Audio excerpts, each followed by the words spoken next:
Hello, orange juice Dr. Morning. How you guys doing today? Welcome back to a new video on the channel.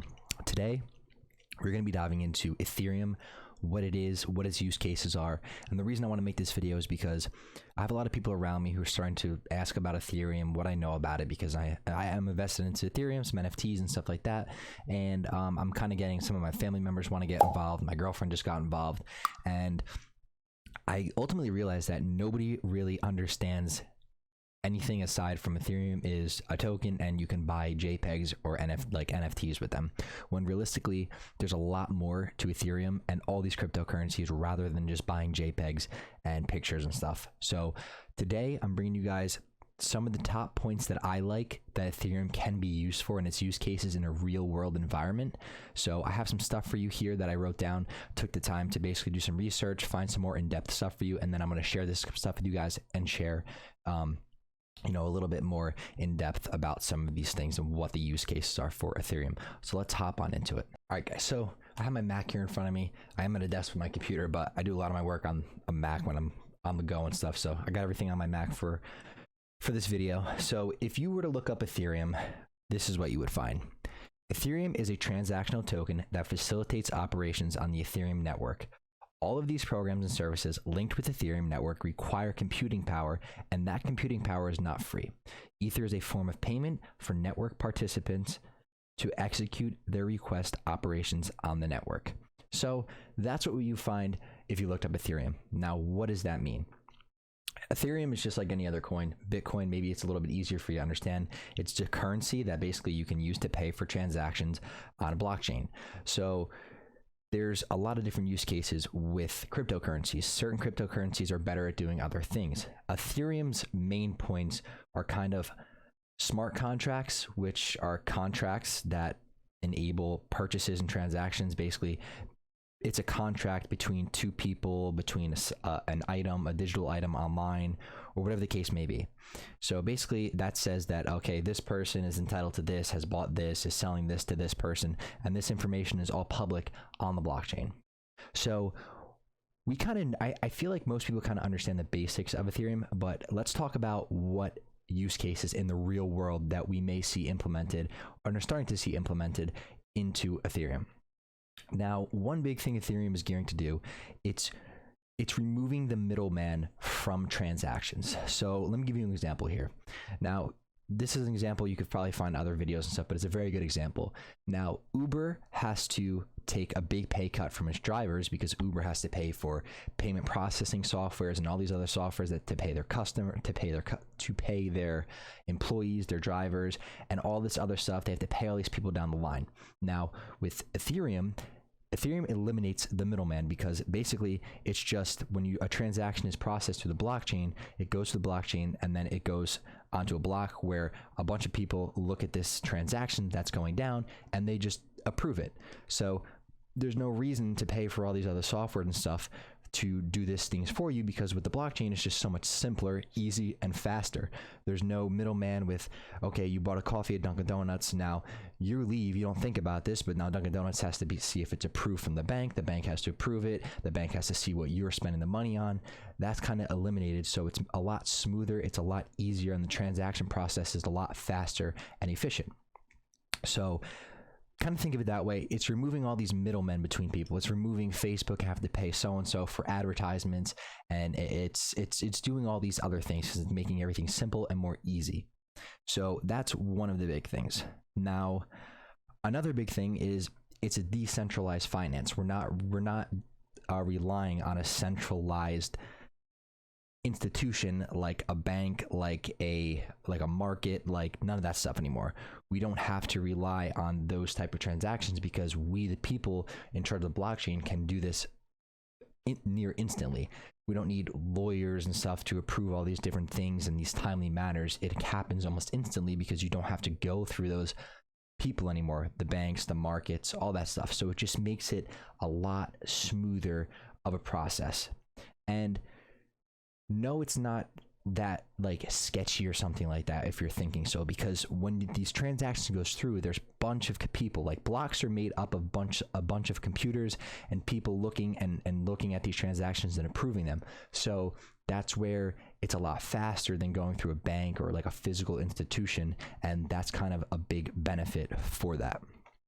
So another kind of exciting thing that I really like is the possibility to tokenize real world items such as watches, real estate, cars, and reason being, I'm into sneakers and stuff, and a big thing with sneakers is fake sneakers. People try to sell fake sneakers as real sneakers, and if you are in the sneaker business or have ever dealt with sneakers or reselling sneakers, you know that sucks when you get a fake sneaker or whatever. Granted, when you get good at it, you can kind of catch a lot of them, but the average person wouldn't even be able to tell what is a fake one and what is a real one. With tokenizing real life objects like say sneakers, like watches and stuff like that, that token, when you tokenize it and attach the token to it, there's all these specific things that come along with it that says, okay, so like I said earlier, so-and-so bought this. This is, you know, you can use these tokens as certificates of authenticity, and they'll always be attached to that item because of blockchain technology. Everything on the blockchain is stored for forever, and it's basically information that anyone can find. So when purchasing said thing, you could say, oh, there's a token attached to this. Let me check maybe the model number, and okay, the model number on this Rolex looks good from what I'm buying. Everything says it's okay, and you don't have to worry about all that stuff. Tokenizing real estate is a big thing. I spoke about this in other videos, which I'll link up here in one of my podcasts, and that's just a really, really cool concept as well. So a really cool thing with cryptocurrency and Ethereum and Bitcoin and all cryptocurrencies is it's really revolutionizing real estate investing as a whole. Now, back in the day, you had to have the capital to purchase a property entirely, to own the whole thing. Now, I'm going to read you this definition of something that's pretty cool, and this is using smart contracts. Blockchains can turn assets into tokens that can be treated like cryptocurrencies. This tokenization divides the real estate assets into segments that can be broken down and bought individually. Traditionally, real estate investments needed to have the capital to buy whole property or contracts in properties. So essentially what can happen now is that if a property is tokenized, other people can buy a portion of the property. You don't have to have the entire capital, the entire $500,000 to buy a house or millions to buy a skyscraper building in New York City. You would be able to buy a portion of it, collect your profits, and you know what you're making on that percentage of what you own. It's just so cool. Like, it changes real estate investing as a whole, because at the end of the day, me myself, as I've mentioned before, I want to end up in real estate at some point in my life, and you know, it's a cool thing to be, if we'll be able to enter that into that, you know, with maybe not wanting all the commitment of entirely owning a property and what come along with being the sole owner of the property, but to be able to buy a portion of a property is so cool. You know, it just really revolutionizes real estate investing, and that's a big, you know, that's a big passive income right there. So if you can invest into portions of all different properties across the country, and with cryptocurrency, it's global, so you can even go outside of the country and buy these properties. It's so cool. I think that's maybe the most exciting, one of the more exciting things that I really like about it, just because I really, at the end of the day, I would love to get into real estate at some point in my life as I'm working towards that. So that's really cool. That's a super cool thing about cryptocurrency and a use case for Ethereum and crypto in general. So a big thing here that we're starting to notice is that cryptocurrency, not just Ethereum, but let's speak Ethereum, is kind of fixing wealth inequality. So you have your middle class, your upper class, and all that stuff, your lower class, and with cryptocurrency, your access to gaining assets to basically invest in and make money is now at the touch of your fingertips.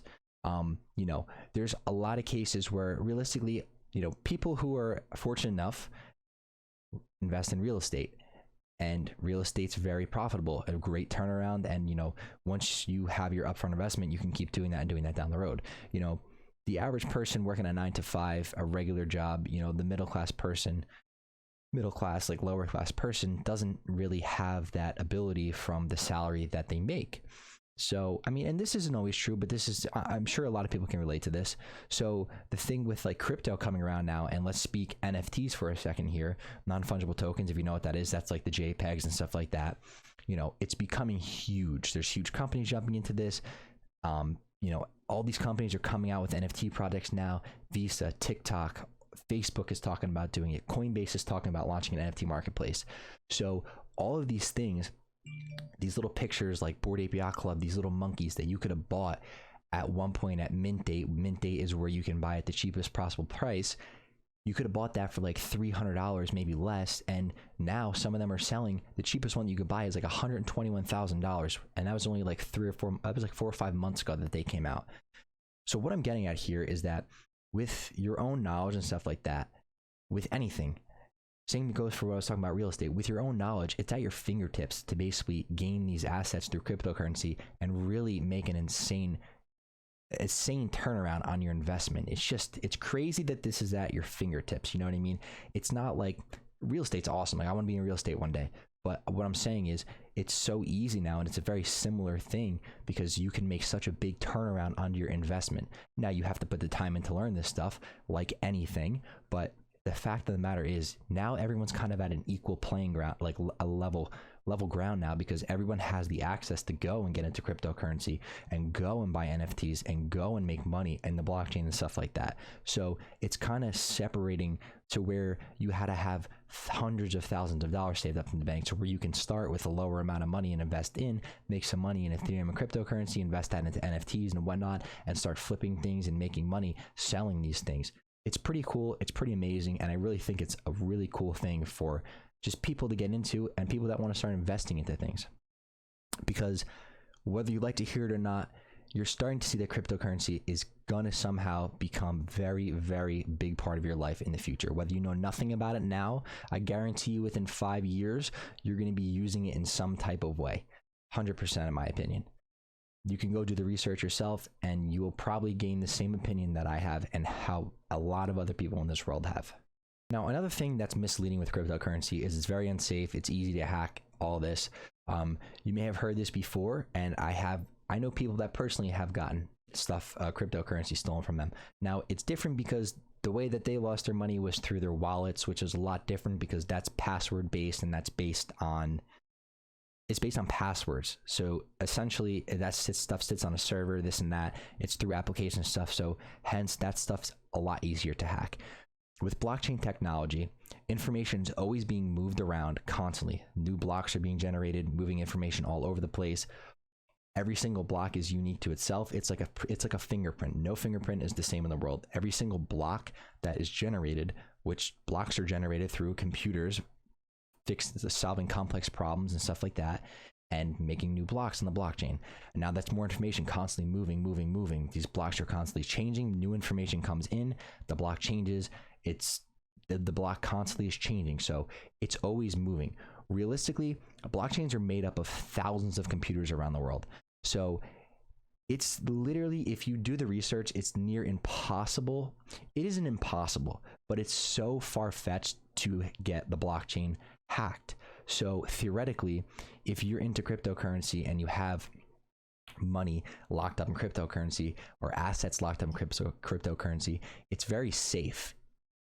You may think it's not safe, but your information that you use on your regular computer, your passwords, your personal information, your social security, is 10,000 times easier to be hacked on a web browser than it is in the blockchain. It's just facts because of all the things that are constantly changing, whereas your information is just sitting on a server in like a regular web browser or on a computer. It's a lot different.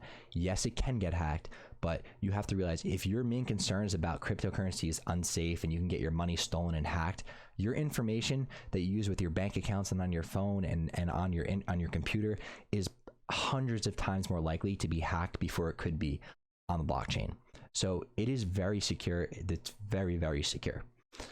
Now, some other very cool things that come along with cryptocurrency is there's tons of applications getting implemented into the blockchain.